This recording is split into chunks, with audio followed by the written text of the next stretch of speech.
नमस्कार दर्शक बंधु बाणी बर्णाली को आपण मानक स्वागत।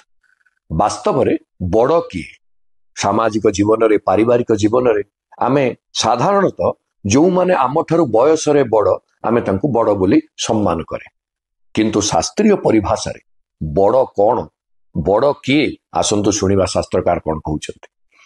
कले बरत्वम जनुषा नैव गुणेन हि प्रतिष्ठितम गुणाद गौरवमुत्पन्नं पयोदधिकृत क्रमात्।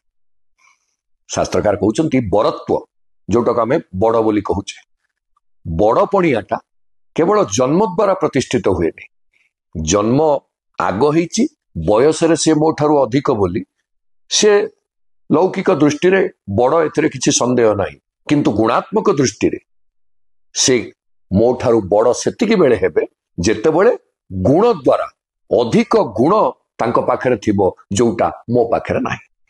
सेतिपाई शास्त्रकार कौन उदाहरण दउचंती ना पयोदधिघृत क्रमाद। पयह बोले होची क्षीर, दधि बोले दही, घृत बोले घी। प्रथमे कहार स्थिति आग होची क्षीर, क्षीर रु उत्पन्न होची दही, दही रु लहुणी जरिया रे आमे पाउचे घी। तेणु एई जो क्रम या धीरे सबुठारु बड़ किए बयस अनुपात बा सृष्टि अनुपात उत्पत्ति अनुपात क्षीर होची बड़, ता तो परे होची दही, ता परे होची घी। किंतु मूल्य कहार अधिका क्षीर ना घी? आपण देखंतु घीर मूल्य होची सर्वाधिक।